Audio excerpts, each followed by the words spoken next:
Chers auditeurs, vous êtes à l'écoute des messages de la bonne nouvelle de Jésus transmis à travers les prédications de l'Église adventiste du 7e jour, Église africaine francophone de Bruxelles.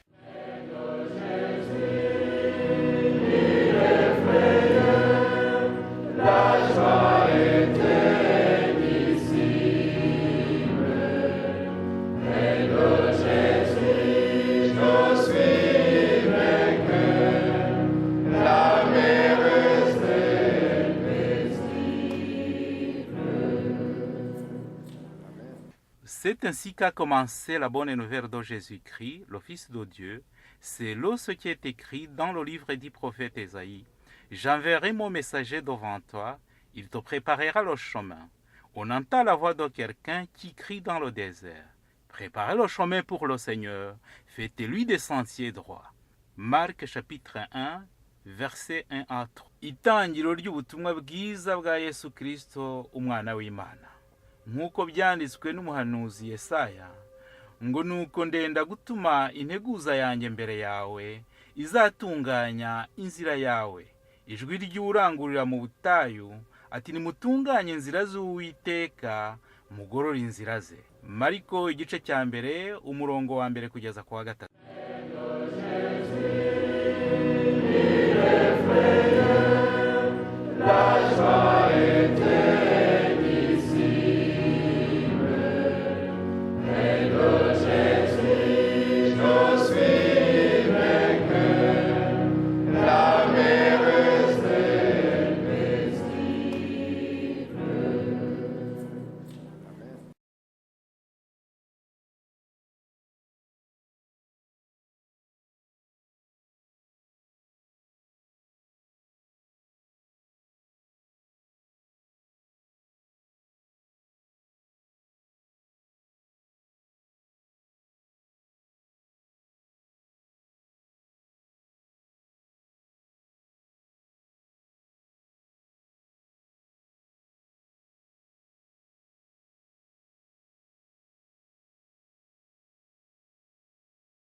Buri wese hano afite inkuru z'ibihe byahise yanyuzemo. Ubuhamya bwacu nibwo butwereka ko Imana yacu ihora iturinda. Yesu mwami turi abanyabyaha, nubwo tudakwiriye imbabazi zawe uraziduha ukatubabarira. Niyo mpamvu duhora tugushima.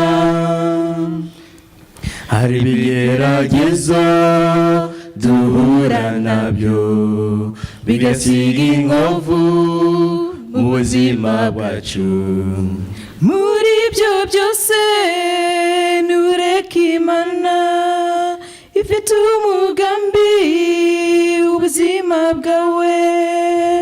Yesu mwami turi abanyabyaha, nubwo tudakwiriye imbabazi zawe uraziduha ukatubabarira. Niyo mpamvu duhora tugushima. Natumenye melodi tuje imbere yawe, tugushima kubw'ineza yawe. Waducunguye tutabikwiye, mwami wacu tugushima iteka. Yesu mwami turi abanyabyaha, nubwo tudakwiriye imbabazi zawe uraziduha ukatubabarira. Niyo mpamvu duhora tugushima. Yesu mwami turi abanyabyaha, nubwo tudakwiriye imbabazi zawe uraziduha ukatubabarira niyo mpamvu turatugushima niyo mpamvu turatugushima niyo mpamvu turatugushima. Très heureux de vous retrouver. nishimiye kongera kubabona Et je vous salue vraiment de tout cœur. nkaba mbasuhuje n'umutima wanjye wose. Nous sommes en pleine semaine et dans des pays où c'est pas toujours facile, n'est-ce pas, le soir de venir à des réunions. ntabwo byoroshye muri bino bihugu kugira ngo umuntu abashe kubona umwanya wo kuza mu materaniro nk'aya. C'est pas comme dans nos pays, on traverse la route et on est à l'église. ntabwo ari nko mu bihugu by'iwacu aho utambuka wambukiranya umuhanda ukaba ubonye urusengero. Je vois un ami que je connais depuis très longtemps à Collonges, très heureux de le revoir. ndabona inshuti yanjye nzi hashize igihe kirekire muzi Collonges. J'ai même une cousine de ma femme qui vient depuis quelque temps. turi kumwe na mubyara w'umugore wanjye nawe. Dans l'église, on retrouve toujours des gens. mu rusengero umuntu ahura buri gihe n'abantu. Alors pour les nouveaux, nous réfléchissons sur l'expérience de Dieu. ku bageze hano bwa mbere turimo turebera hamwe uburyo bwo kubana n'Imana, Qui est en soi une expérience extraordinaire. ku bwabyo kubana n'Imana ni ibintu bidasanzwe. Nous avons vu hier les réalités de cette expérience. ejo twabonye ukuri ko kubana On a n'Imana. mentionné 7 réalités. twabonye ibintu birindwi by'ukuri bigaragaza ko umuntu abana Et la n'Imana. première sur laquelle on s'est attardé, icya mbere twatinzeho muri ibyo bintu birindwi c'est que Dieu parle. ni uko Imana ivuga. C'est une affirmation claire dans la Bible. ni ibintu umuntu yahamya ku buryo bugaragara. Et nous avons des cas où Dieu a parlé directement. twabonye ibihe Imana yagiye ivuga idaciye iruhande, Où il a dit, va, viens. aho yagiye ivuga ngo genda garuka ongera ugende. Et alors la question se pose. hano rero umuntu akaba yakibaza ikibazo, Et je pense que vous avez réfléchi à ça hier soir. nkaba nibwira yuko ejo mwabitekerejeho. Est-ce que Dieu vous a déjà parlé? Imana yigeze ibavugisha? Est-ce que vous avez entendu vraiment sa voix? wigeze wumva koko ijwi ry'Imana? Comment savez-vous que c'était lui? wabwiwe n'iki yuko ari ijwi ry'Imana? Lorsqu'il parle à Abraham, igihe yavuganaga na Aburahamu, lorsqu'il parle à Moïse, igihe yavugishaga Mose, ils savent tout de suite que c'est Dieu qui leur parlait. abo bose bagiye bahita bamenya yuko ari Imana iri kubavugisha. Première chose. ikintu cya mbere. Deuxième chose. ikintu cya kabiri nawe Ils twabonye, savaient ce que Dieu leur demandait de faire. bamenyaga kandi icyo Imana yabasabaga gukora. Et quand ils ne comprenaient pas, Dieu répétait. niyo babaga batumvise icyo Imana ibabwiye, Imana yabasubiragamo. Et la troisième chose, je voudrais que vous réfléchissiez bien. ikintu cya gatatu yagira ngo mugitekerezeho cyane. À chaque fois que Dieu parlait à quelqu'un, c'était pour lui confier une mission. igihe cyose Imana yavugishaga umuntu ukwari ukumuha ubutumwa bw'icyo agomba Si gukora. vous osez me dire que Dieu vous a parlé, niba utinyutse ugahangara ukavuga ko Imana yakuvugishije, je vous poserai tout de suite la question. ndahita nkubaza ikibazo, Qu'est-ce qu'il vous a demandé de faire? Imana yagusabye gukora iki? Si vous n'arrivez pas à répondre à cette question, niba utabasha gusubiza icyo kibazo, je mets en doute que c'est Dieu qui vous a parlé. ndashidikanya ko ari Imana yakuvugishije. Il parlait pour confier aux hommes et aux femmes à qui il parlait une mission. Va. yaravugaga kandi ikabwira, iyo yavugishaga abagabo n'abagore yababwiraga icyo bagomba gukora. Parfois les hommes et les femmes vont et parfois ils ont refusé. hari igihe abo yabwiraga cyangwa yatumaga abagore cyangwa abagabo bangaga kugenda. Alors Dieu vous a-t-il parlé? none Imana yarakuvugishije?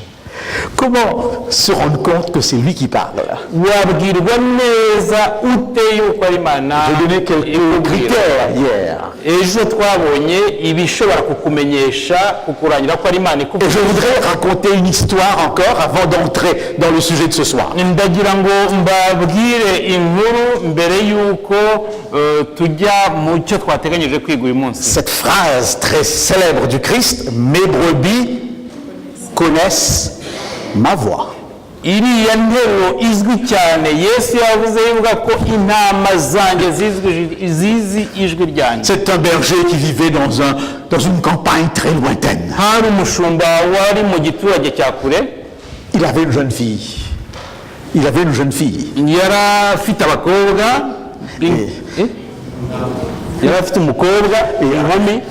Et à chaque fin d'année, les parents se réunissaient comme c'était le cas dans le passé. buri gihe iyo umwaka warangiraga ababyeyi bose barateranaga nk'uko bari babimenyereye. Et les oncles et les tantes qui voyaient la jeune fille grandir disaient au berger, il faut que tu l'envoies en ville. noneho ba nyirarume ba se wabo bana ba nyina wabo baga bateraniye aho bakabona uwo mukobwa ati umukobwa ugomba kumwohereza mu mujyi. Elle ne peut pas grandir comme ça dans la campagne. ntabwo ashobora gukurira hano igihe cyose hano mu À force giturage. d'insister, le papa a dit ok. igihe kuko babimubwiye inshuro nyinshi byageze hose aramubwira aremera. À une condition. ariko hasabwaga ikintu kimwe. Écrivez-moi chaque mois pour me donner des nouvelles. yabwiye umukobwa ati kugira ngo ugende nuko uzajya unyandikira buri kwezi kugira ngo umenyeshe amakuru. Les lettres arrivent, umukobwa yaranditse mais un jour, plus de lettres. ariko byagezeho umukobwa ntiyaba acyandika. Elle a environ 17-18 ans. ubwo icyo gihe yakaba ko afite imyaka 18. Ce père est angoissé yise agira agahinda. et il décide quelque chose. noneho yiyemeza gukora ikintu. Descendre en ville. ahitamo kujya mu mujyi. Pour la première fois. Pour la première fois. nibwo bwa mbere yagiye kujya mu mujyi. Quand vous êtes arrivé pour la première fois à Bruxelles ou à Paris, igihe mwageraga inshuro ya mbere i Buruseli cyangwa i Paris, vous vous souvenez, muribuka quel monde. ureba abantu benshi bahari. Ce père décide d'aller là, en ville. uwo mushumba w'umuturage yiyemeza kujya mu mujyi. Il a l'impression qu'il pourrait facilement retrouver sa fille. yibwiraga yuko nagerayo biramworohera kubona umukobwa we. Il ne trouve pas sa fille. ntabwo yamubonye. Alors il se dit, je vais voir le prêtre. noneho nibwo yibwiraga ati ngiye kureba umupadiri. Parce que les prêtres, avec la confession, connaissent tout le monde. kubera ko abapadiri igihe abantu bajya kwicuza babwira ibyaha byabo baba bazi abantu bose. Et le prêtre semble ne pas savoir qui est cette fille. nuko uwo mupadiri ntiyamenye uwo mukobwa uwo ari we. Mais il lui fait une proposition très sage. ariko amubwira ikintu cyoroshye. La cloche de l'église sonne à midi. nawe ati inzogera yo ku rusengero cyangwa ku kiliziya ivuga saa sita. Je vais la sonner à 11h. noneho jyewe ndayivuza saa 5. Et les gens se diront, qu'est-ce qui se passe? noneho abantu bazibaza uko bigenze. Et quand les gens sont étonnés, curieux, ils sortent iyo abantu batangaye badasobanukiwe n'ibintu barasohoka pour voir ce qui se passe. bakareba uko bigenze. Alors le prêtre qui dit, tu verras si ta fille est parmi. nuko umupadiri yamubwiraga ati muri abo bantu baraza bahuruye urareba uyu mukobwa waba ahari. Les gens sont sortis. abantu barasohoka maze kumva iyo nzogera. Et lui, il cherchait. se arashaka. Mais il n'y avait pas de fille. ariko umukobwa we ntabwo yari ahari. Il a réfléchi à beaucoup de choses. atekereza ibintu byinshi. Et petit à petit, il comprend une réalité des villes. noneho buhoro buhoro nibwo yasobanukiwe n'uko umujyi umeze n'ibyo uko bigenda mu mujyi. Les jeunes femmes, les jeunes filles immigrées, étrangères qui arrivent dans une ville peuvent vite se trouver dans un réseau. ni ukuvuga ko abakobwa inkumi b'abakobwa cyangwa se ngo bageze mu mujyi bavuye mu giturage iyo bahageze ari ubwa mbere bashobora kugira gutya bakibona bari mu tuntu tw'udutsiko dukora ibintu bidasanzwe. Dans toutes les grandes villes d'Europe, il y a un commerce humain. mu mijyi minini myinshi y'Uburaya hari isoko cyangwa se bacuruza abantu.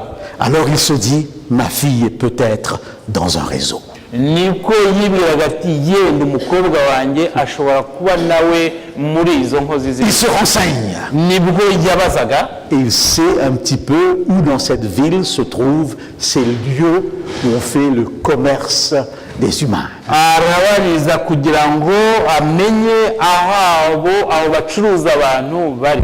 Et il décide, nibwo yafataga icyemezo vers 11h le soir, d'aller là. none gufataga icyemezo kugira ngo ajyeyo nijoro mu masaha ya saa tanu. Sans aucun doute, à Bruxelles, il y a des endroits comme ça. Nta gushidikanya hano i Buruseli naho hari ahantu hameze nk'aho. Parce qu'il y a une chose que lui connaît et que sa fille est seule à connaître.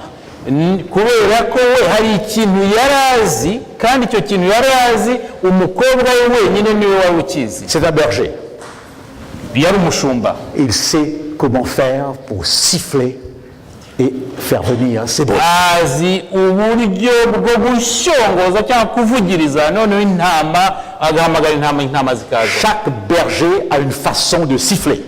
Umushumba wese afite uburyo bwe bwo kuvugiriza ahamagara intama. Et les brebis reconnaissent la voix du berger. Kandi intama ze ziba zizi uko ashongoza cyangwa avugiriza. Alors il a commencé à siffler. Nibwo yatangiraga kuvugiriza Tard dans la nuit. Aravugiriza mu ijoro rya burindi. Dans un bar. Mu kabari. Entre des hommes malfamés. Hari abagabo bateye ubwoba. Se trouvait la fille.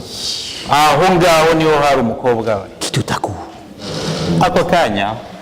Et reconnaît le sifflement. Wa mukobwa we ahita yumva kwa kuvugiriza kwa se. À un certain moment, elle se défait de ces hommes. Noneho nk'ako kanya ahita acika abo bagabo. Sort du bar. Asohoka ava muri ako kabari. Et court directement yirukankira se. vers là où elle entendait le sifflement. Yirukankira se aho yari icyerekezo yari yumvise. Et le père et la fille se sont retrouvés. Bongera barabonana barahoberana. Mes brebis connaissent ma voix. Intama zanjye zizi ijwi ryanjye. Un Indien. Umuhinde des États-Unis wari uri wo muri leta z'ubumwe za Amerika arrive, n'est-ce pas, à New York. Yaragiye agera i New York. Dans ce grand parc de New York, le nom m'échappe pour l'instant, il y a un grand parc. Atibuka izina ho muri New York que tout le monde connaît, mais là ça m'échappe. Abantu benshi barahazi ariko gihe haranyuma. Et il est avec son ami américain. Nuko yari ari kumwe n'inshuti ye y'umunyamerika. Et tout à coup il lui dit, noneho muri ako kanya ahita amubwira ati ceceka, j'entends un grignon qui siffle. Ati ndi kumva umuntu uvuga ikintu kivugiriza. Un grignon qui siffle. Petit insecte. Ati injereri ivugiriza. Et l'ami lui dit, mais t'es fou. Noneho iyo nshuti yaramubwira ati ariko avec tous ces klaxons de voiture. Ariya mahoni y'imodoka zose. J'étais à New York, mais c'est un bruit infernal. Nageze i New York haba hari urusaku rwinshi. Comment peux-tu me dire que tu entends un insecte qui est en train de siffler? Nibwo ushobora kumbwira yuko muri urusaku rwose uri kumva injereri irimo ivugiriza. Alors l'Indien lui a dit, nibwo umuhinde yamubwiraga, suis-moi. Nkurikira. Il a été exactement là. Amujyana aho iyo njere yari iri, arayifata arayimwereka. Son oreille d'Indien ugutwi kwe nk'umuhinde était habitué. Kwari kumenyereye kuri urwo rusaku kw'injereri. Et même les klaxons de voiture n'empêchaient pas à cette oreille de capter. N'ayo mahoni y'imodoka ntabwo yigeze abuza ugutwi kwe kumva iryo jwi ry'injereri. Est-ce que mes oreilles sont suffisamment habituées à la parole de Dieu pour capter la voix de Dieu? Amatwi yanjye yimenyereje, azi neza, afite akamenyero ko kumva ijwi ry'Imana. Parce que cette Bible contient en principe la parole de Dieu, donc les pensées de Dieu. Kubera ko cette Bible contient la parole de Dieu. Bible. La Bible. Ni Bibiliya, kuko Bibiliya niryo jambo ry'Imana kandi ni ijambo ry'Imana. J'étais au Québec l'année dernière. Mu mwaka ushize nari Québec muri Canada. Je fais une série de conférences. Nari ndi gutanga ikiganiro mbwirwaruhame. Il y a un auteur que je lis beaucoup. hari umwanditsi nkunda gusoma à la fin de la conférence. noneho nyuma y'iryo teraniro Un monsieur est venu vers moi. noneho umugabo umwe araza Il aransanga m'a dit ceci. ambwira ibi Vous parlez comme un auteur que je connais. none avuga ati iyo wavugaga uravuga nkumva uvuga nk'umwanditsi nzi. Quand je vous écoute, j'ai l'impression de l'entendre. iyo numva ndi kumva nk'uwo mwanditsi. Et je lui ai demandé, mais quel est son nom? none nibwo namubazaga nti uwo mwanditsi yitwa nde. Et il m'a donné le nom. ambwira izina rye.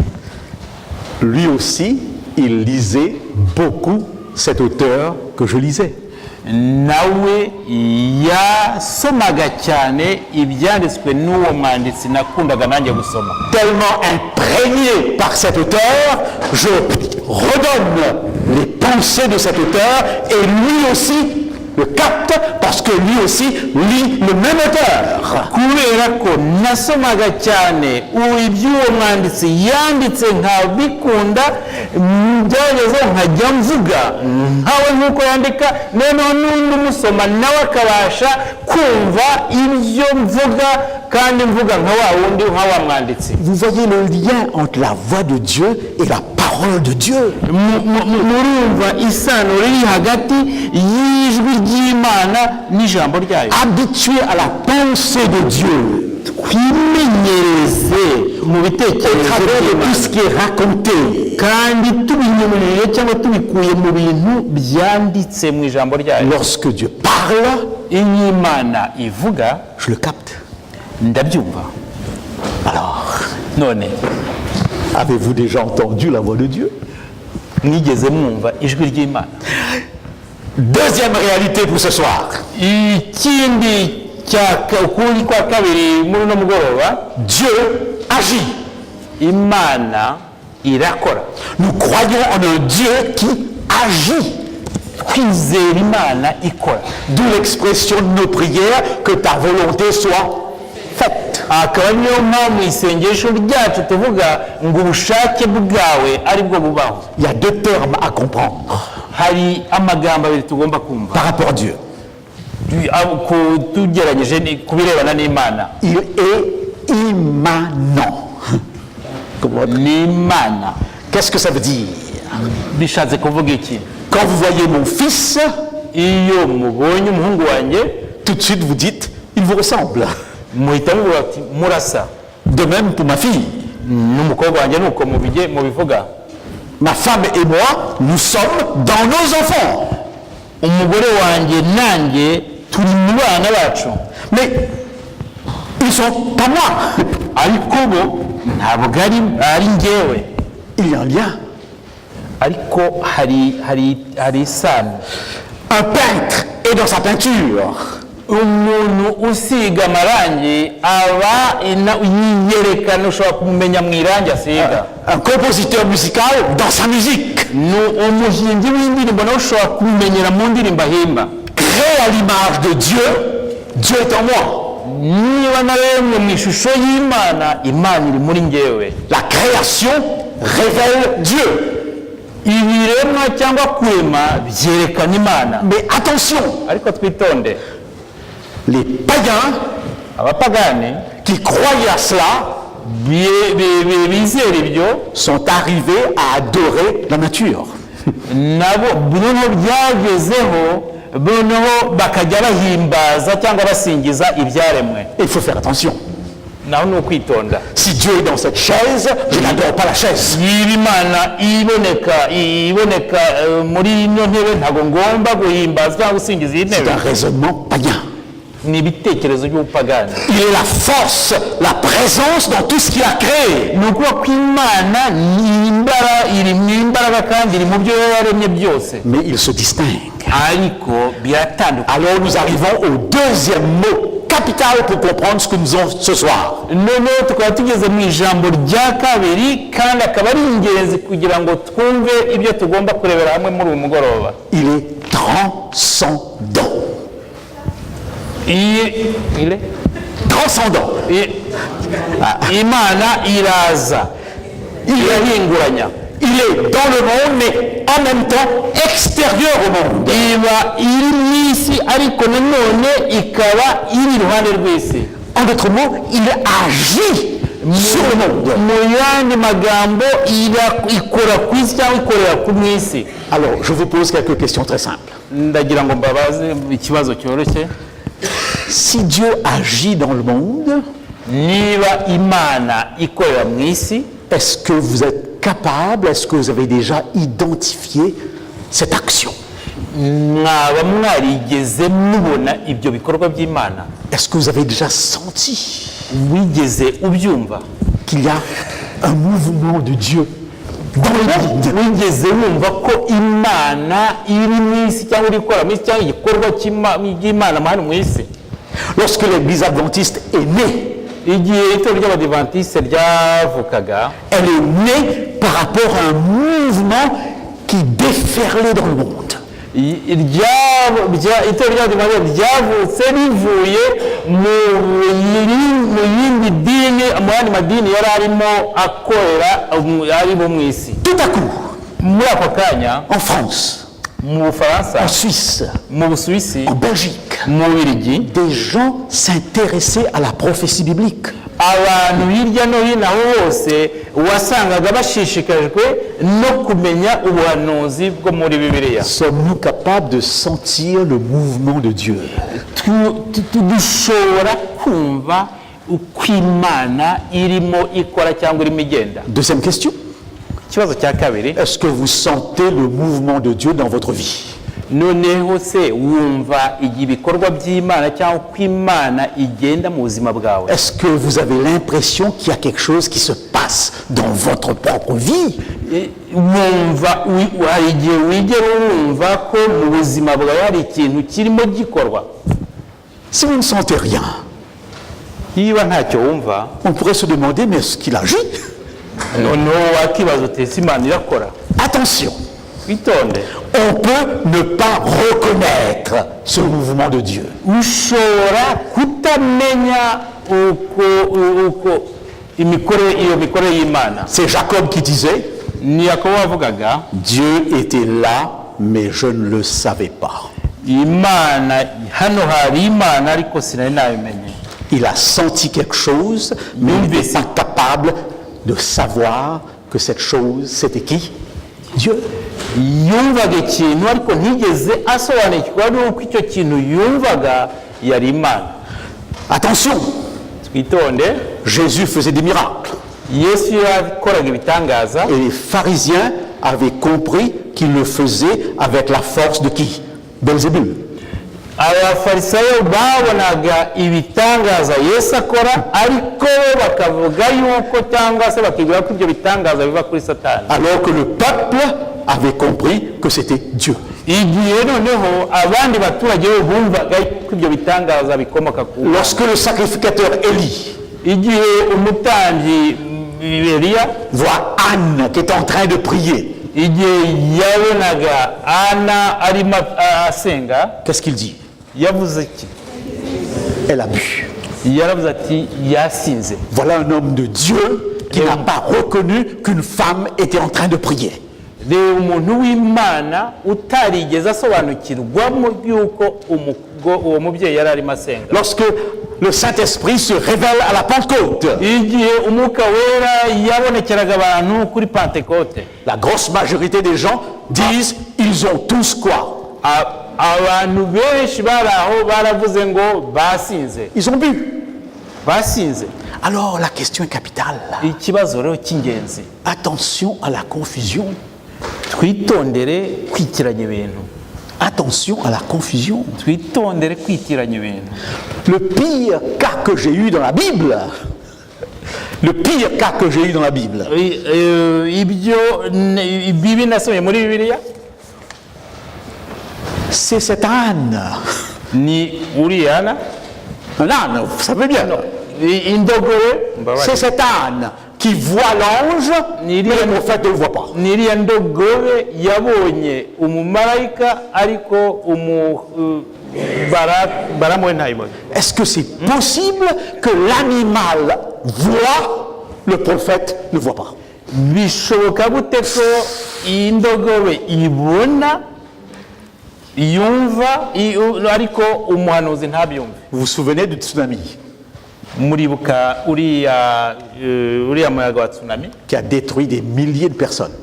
wasenya abantu cyangwa se wahitanye abantu benshi. J'ai lu cela dans un journal suisse. Nabisomye mu kinyamakuru cy'Abasuwisi. Les questions des gens sont posées. Ikibazo abantu bibajije, qu'est-ce qui est arrivé aux animaux? Ati amatungo byagenze bite, nyamaswa byagenze bite? La plupart des animaux qui n'étaient pas enchaînés, inyamaswa zaraho cyangwa amatungo yaraho ataraziritse, qui ne vivaient pas comme de bons chiens à l'intérieur des maisons, akaba atarabaga mu nzu nk'imbwa iba mu nzu, sont partis. Zaragiye. Ils ont senti venir le tsunami. Bumvishe uwo muyaga uje. Les hommes n'ont rien senti. Ariko abantu ntabwo bigeze babimenya. Avec tous leurs gros appareils. Kandi bafite ibikoresho bya kabuhariwe. Et quand ils ont vu tous ces poissons qui venaient là sur la plage, igihe babonye amari amafi yose aza basanga ari ku mucanga, qu'est-ce qu'ils ont fait? Bagenze bate? Au lieu de se dire c'est pas normal, aho kwibwira bati ibintu ntibisanzwe, ils ont cherché des paniers pour ramasser les poissons. Ahubwo bashakashatse ibitebo kugira ngo barunde mwayo mafi. Et la deuxième vague est arrivée, les a balayés complètement. Noneho igitunda cya kabiri inkonga y'umuyaga ya kabiri yaraje, noneho ihita ibatwara. C'est terrible.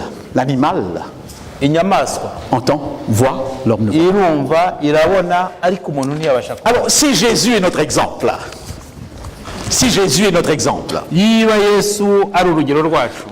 voilà ce qu'il dit dans Jean au chapitre un instant, Jean chapitre 5, les versets 17 à 20.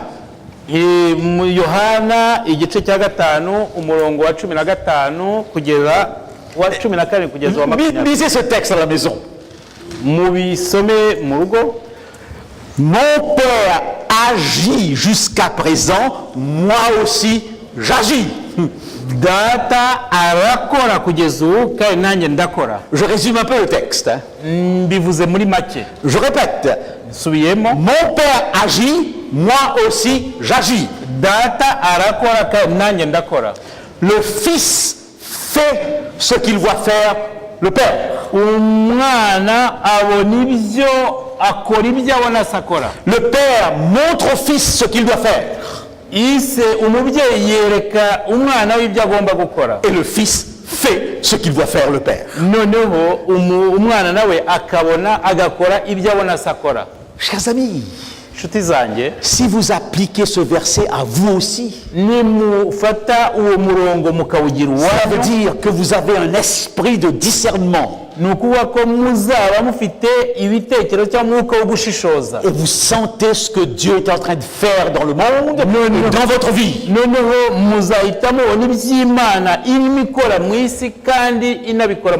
vous agissez en conséquence. Soit cette Bible dit des choses vraies, soit elle nous raconte des histoires. Bibiliya iravuga ukuri cyangwa se iravuga ukuri cyangwa se iravuga ibibonetse byose. C'est vous qui pouvez dire si c'est vrai ou faux. Nimwe mushobora kuvuga ati ni ukuri cyangwa se ukuri. Est-ce que vous sentez ce que Dieu est en train de faire? Mwumva mugasobanukirwa n'iby'Imana irimo ikora. En vous et autour de vous. Muri mwe n'abazengurutse. Quand Jésus parle des signes des temps, c'est ce qu'il veut dire. Observez. Regardez. Tenez-vous prêts. Alors Dieu agit. Et je voudrais que nous... Ça marche? Que nous comprenions, parce que nous disons tous que ta volonté soit faite.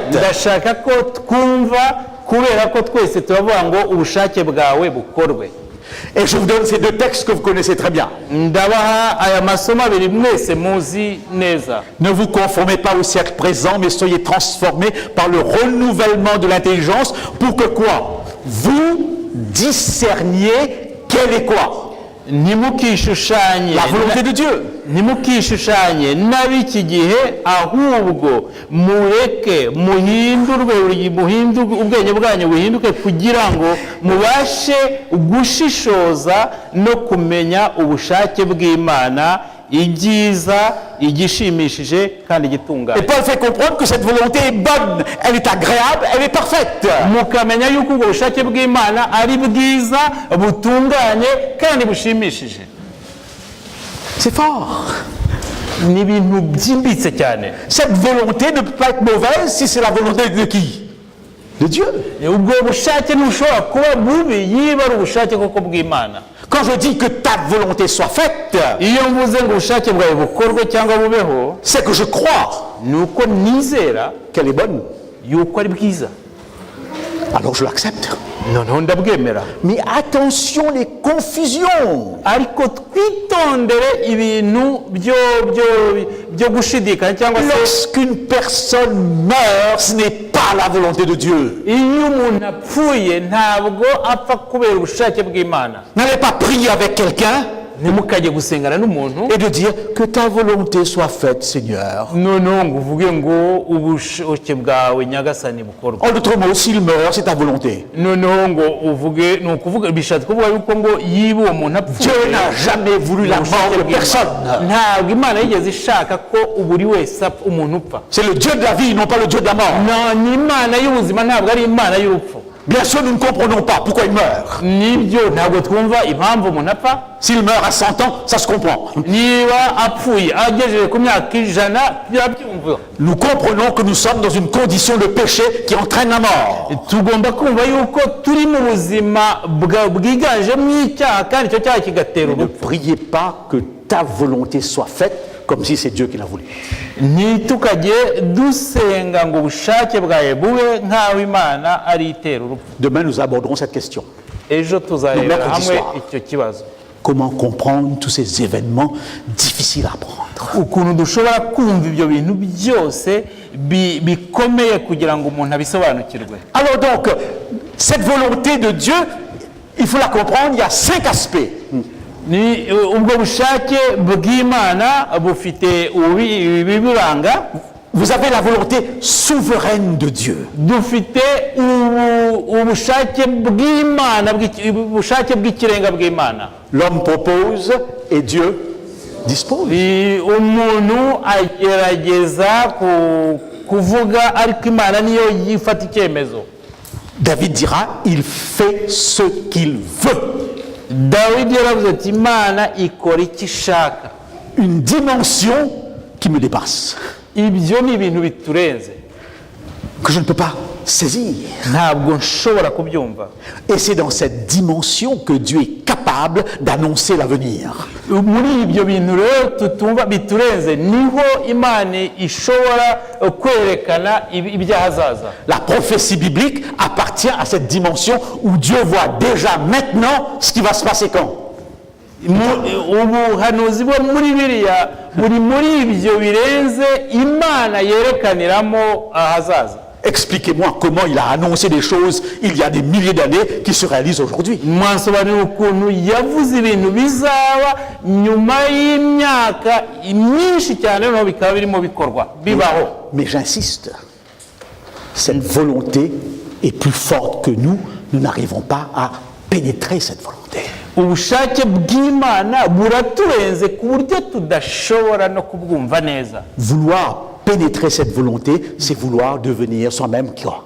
Dieu. ni ukuvuga ko dushatse kumva neza ngo tugacengera ubwo bushake bw'Imana ni ukuvuga ko twebwe tuba dushatse na Alors je ne m'attarde pas là-dessus.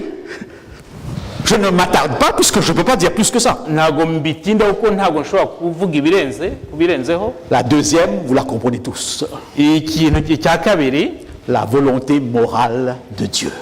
ubushake bw'imyitwarire y'Imana. Tu ne tueras point. Tu ne tueras point. ntukice, Tu ne convoiteras pas la femme de ton prochain. ntukifuze umugore wa mugenzi wawe, Tu ne voleras pas. ntukibe. Les 10 commandements. amategeko 10. On n'a pas besoin d'être trop savant pour les comprendre. ntabwo bisaba ko umuntu aba afite ubwenge buhanitse kugira ngo abyumve. Et d'une manière générale, ces commandements sont là au fond du cœur. kandi noneho mu buryo busanzwe ariya mategeko ari mu mutima wacu. Les païens ont eux aussi au fond de leur cœur la volonté morale de Dieu. abapagani nabo ubwabo mu mitima yabo ubwenge bwabo bafite ariya mategeko J'ai y'Imana. travaillé 8 ans au Cameroun nakoze imyaka 8 muri Cameroun. et j'aimais aller dans les villages. nakundaga kujya mu biturage J'aimais discuter avec les sages, les vieux. noneho nkaganira cyane n'abasaza. Et un jour, je demandais à un vieux umunsi nibwo nabazaga umusaza umwe qui avait un grand terrain yari afite isambu nini avec des maniocs et des bananes. harimo ibitoki n'imyumbati. J'ai mangé des bananes plantains aujourd'hui, c'était comme ça. nariye imishaba. Je lui ai dit, mais comment est-ce que tu sais où commence ton terrain et où il finit? noneho naramaje nti uzi ubwirwa n'iki aho isambu yawe itangira naho iherera. Ici en Belgique, on met une muraille hano mu Bubiligi bubaka inkuta et on met aussi une pancarte, chien méchant. noneho bagashyiraho n'icyo bakavuga ngo hano hari imbwa iryana. Donc tout le monde sait. buri wese akaba abizi. Ça appartient à ce monsieur. bakazi yuko biri ahangaha ari ahuyu mugabo. Mais en Afrique, il n'y a aucune pancarte. ariko muri Afurika nta byapa bashyiraho. Peut-être que maintenant, avec l'influence occidentale, les Africains aussi commencent à mettre quoi? ahari yenda Des barrières. ahari kubera ko abazungu bahageze muri Afurika nabo bashobora kuba baratangiye kujya bashyiraho ibyapa n'inkuta. Il me dit, mais pourquoi veux-tu mettre des barrières? nkabaza ni kuki ushyiraho iyo mipaka. Alors je lui pose la question.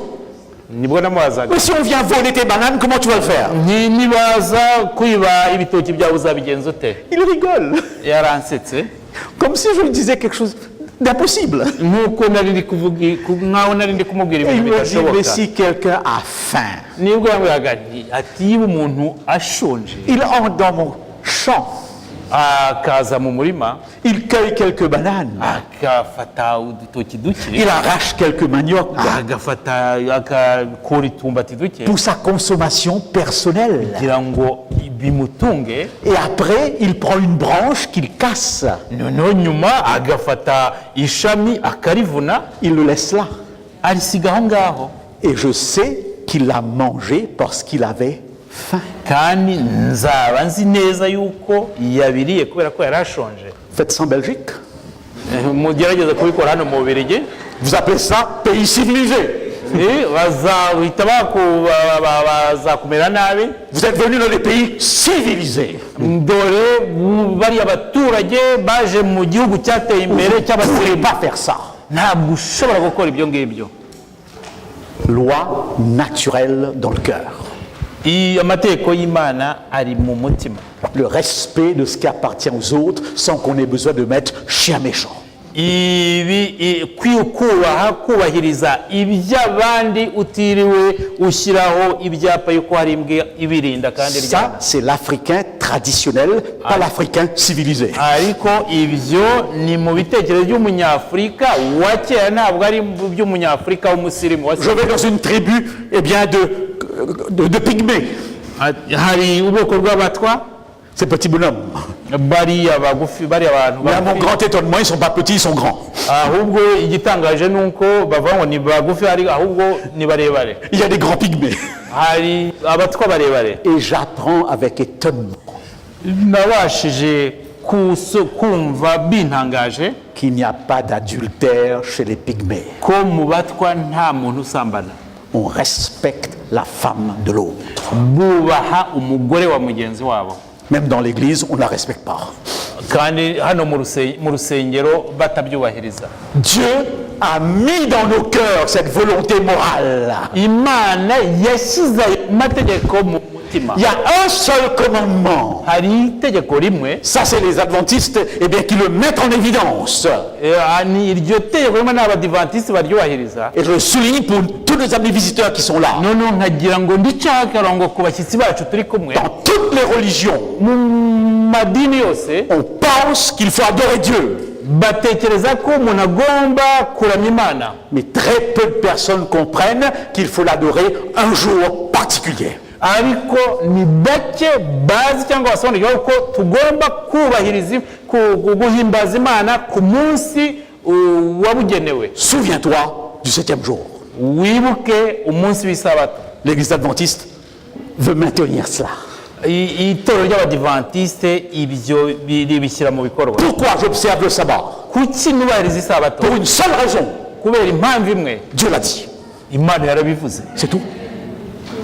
Imana yarabivuze. Et ce commandement n'est pas naturel. Kandi iryo tegeko ntabwo risanzwe. Ce qui est naturel, c'est adorer Dieu n'importe quand. Kuko igisanzwe ni uguhimbaza Imana igihe icyo ari cyo cyose. Et s'il y a un commandement qui est vraiment, eh bien, dirais-je, eh bien, un critère d'obéissance non naturel. Niba hari itegeko ridasanzwe kandi ryerekana kubaha, c'est ce 4e. Ni iryo tegeko rya kane. Volonté morale de Dieu.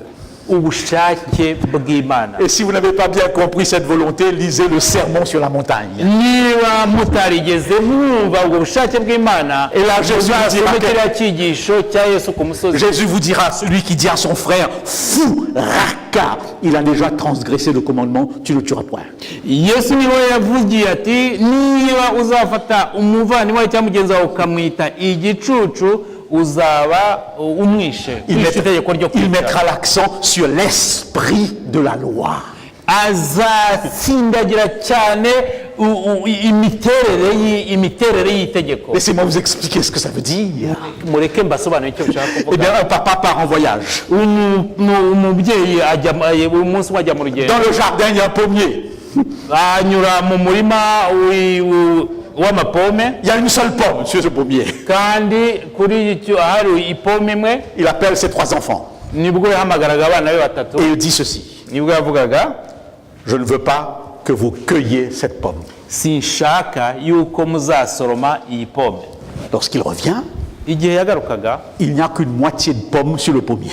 Yasanze hari igice kimwe cya kabiri cy'iyo pome. Il appelle ses enfants. Il leur pose la question. Qui a cueilli la pomme? Personne ne répond. À la fin, la petite fille, on voit sur son visage. Et